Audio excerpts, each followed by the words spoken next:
You guys have heard from some incredible leaders in the medical and clinical community. So this morning I'm going to change it up a little bit and speak a little bit about the built environment application of humidification in healthcare. I've been in healthcare for about 30 years now. I'm the director of engineering for Sloan Kettering in New York City. I'm responsible for about 6 million square feet. Yeah, I don't sleep very much. So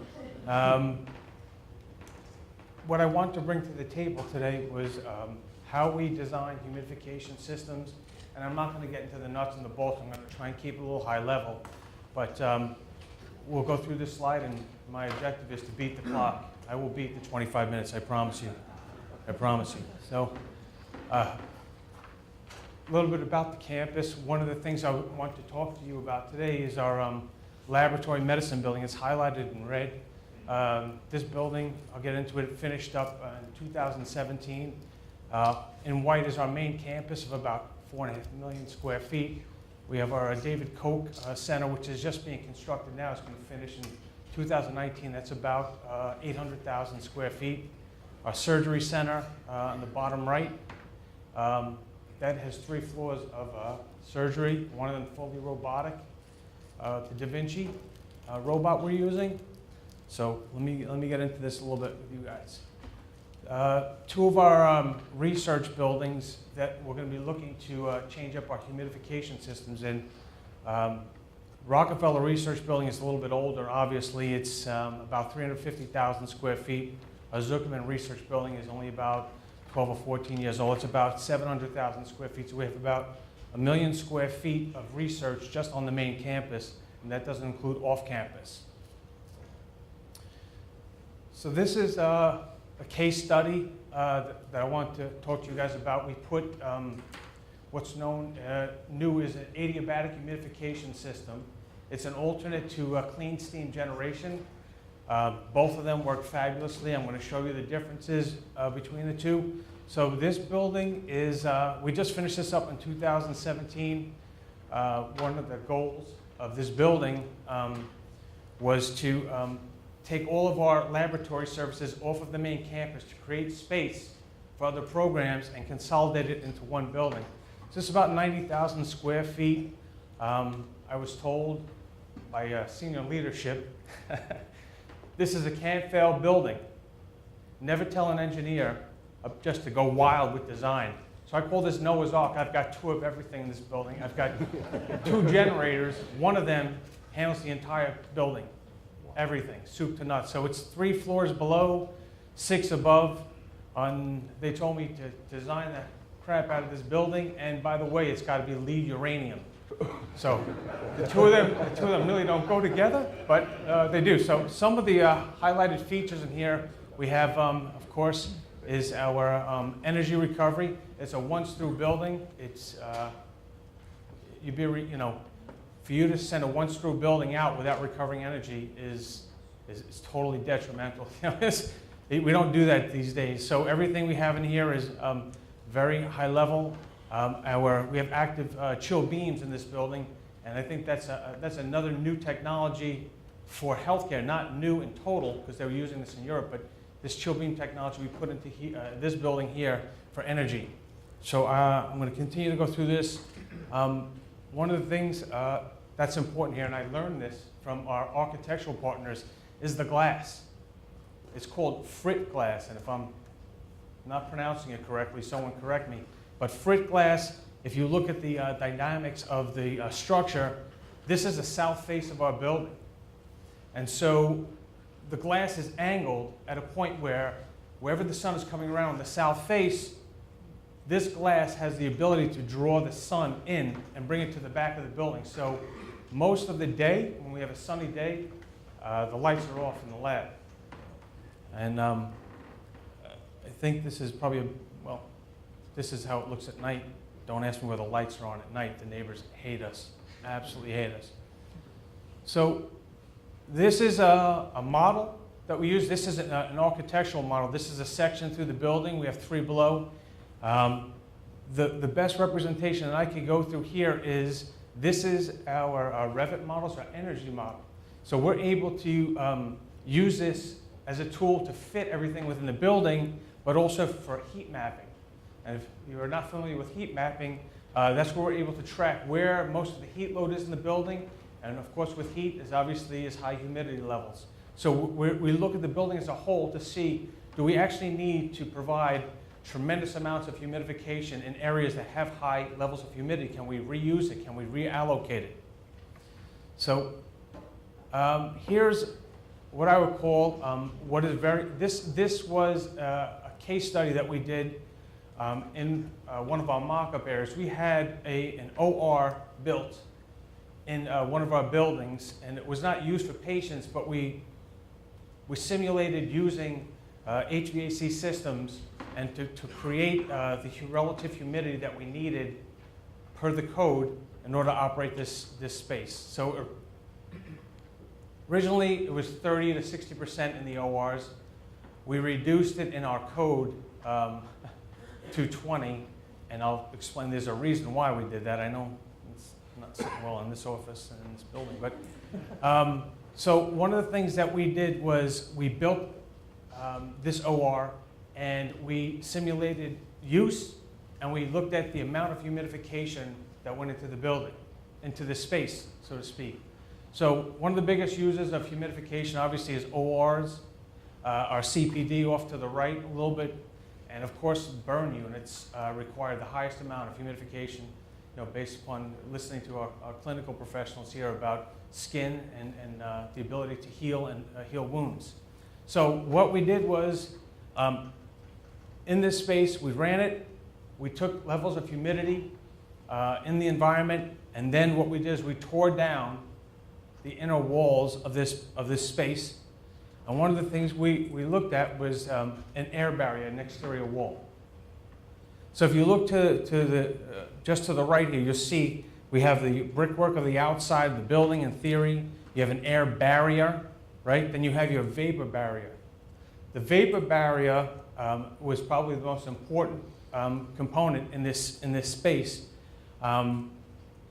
We put vapor barriers at all 4 of the walls in the rooms, moisture-resistant ceiling tiles into the space. We didn't put straight sheetrock in. We just used moisture-resistant tiles like we use in CPD, they're clip-down tiles. And of course, if you have any glass, you'd be using double-pane, low-E emissivity glass in this space. And one of the other things that I thought was important, even though we use like stone hard floors as all seamless floors that go into the ORs, is to put a sealant on the concrete because, as anybody knows with building materials, sheetrock and concrete absorb moisture in the largest way. So when we finished the study and we built this and put the vapor barriers in and sealed the floors and with the change of the tiles, we found that we had a reduction of about 18% of humidification into the space. So while we're putting these systems in, we're also looking to be a little energy efficient. So the takeaway from this is really to make sure with our architectural partners in the room and our engineers is to make sure that we put these vapor barriers in because they're very important to the physical environment, not from just a humidification perspective, but also to make sure that we don't have any kind of growth between the walls and the exterior walls and within the space.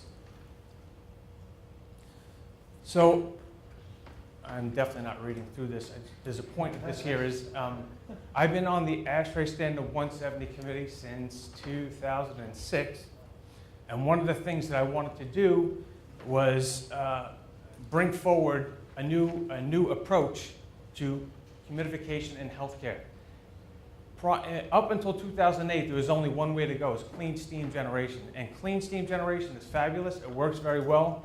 However, and I'm going to show you in some subsequent slides the differences, but we are talking about a very heavy piece of equipment, takes up a lot of space, requires a lot of energy, and the maintenance is enormous on it. So I went forward about 2.5 years ago, and I pushed into this thing. It's called an adiabatic high-pressure mist humidification system. And so just up until probably about 6 or 7 months ago, we had got this passed through. Now the latest code, we have adiabatic humidification, and I have it highlighted here, the difference between just steam humidifiers being used through 2008 to now what we have in the latest guideline is the use of adiabatic, atomizing humidifiers. So here's a couple of highlights that I'd like to bring to the table. So with clean steam generation, you look at that, it requires a significant energy source. Either you're using natural gas or fuel oil or electricity if you don't have either of the two, which is crazy to be putting that kind of power into a humidification system. You got a lot of costly piping. Then you have your agencies that have to come through, especially where we are in New York. The fire department, they are as rough as you could possibly be. And it's a swinging match between our Department of Health and our fire department when it comes to getting our buildings built and getting them signed off. So with clean steam, you also have some water quality control issues. You've got water going into a boiler. You've got to make sure that you clean the water very well before you put it off into the airstream. It consumes a tremendous amount of water, and clean steam also puts a lot of heat into the airstream because obviously it's steam. You're cooling your air down, and now you're heating it back up. So here's the latest with adiabatic high pressure mist. So this particular system, if you look at the diagram there, it's basically a pumped water source through a storage tank that does not sit. We don't allow water to sit because obviously of the growth. But this guy runs on about, you can plug this thing into a wall.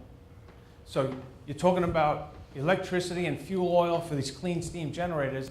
Now you're going to buy a system and put it in. It's about half the size, I'm going to try and beat that. About a tenth of the energy, quite smaller in footprint.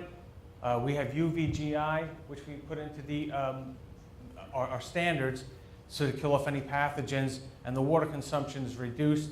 And the biggest ticket here is with the adiabatic process, we're not adding heat into the airstream. That's what adiabatic is. There's no heat transfer through energy source. So that's a big plus because now you're not cooling your airstream down and heating it back up to cool it back down again. So here's that clinical lab that I was mentioning to you before. We have two 120-ton air handlers in the building. These are one-screws, 100% outside air. And I just wanted to put a comparison up here to show you the differences when it comes to energy. So if you look at the energy load on clean steam boilers, you're looking at, if you convert from BTUs to kilowatts, you convert from British thermal units to power, clean steam generators use about 409 kilowatts of power versus the adiabatic humidification, which is 2.5. And then you look at energy consumption, and you look at how much fuel or gas you're going to need for the clean steam versus what you need with adiabatic humidification. You can see the differences. So you look at the difference in energy costs between the two. And one uses about $9,000 a year less in energy, but you look at your annual water usage, which we're trying to be green and clean, right? You have 310,000 gallons on clean steam generators and 235,000 in adiabatic. But the takeaway here is not just the delta in the water, it's the fact that we're reducing the carbon footprint by about 62,000 tons, and that's just on a 120-ton air handler. And your annual energy savings is $9,000 a year. Now this is a case study only in New York, so we only need humidification usually between December and in through March. There are other climates in the country where further north or that you need this humidification more than 4 months out of the year. So this, to me, equates to about $75 a ton in energy savings, and that's just on this one air handler. So the reality is, there's about 6,000 licensed hospitals that I'm aware of in the United States, and we need to think outside the box. We need to come up with new technology. We need to look forward to creating a better environment for our patients, not only for the patients, but for our staff too. So that old cliche of this is how we've always done it, that's got to be out the window at this point. You know, we need to be forward thinkers, and that's what most everybody here in this room is. So, I beat the clock? All right, that's all I have.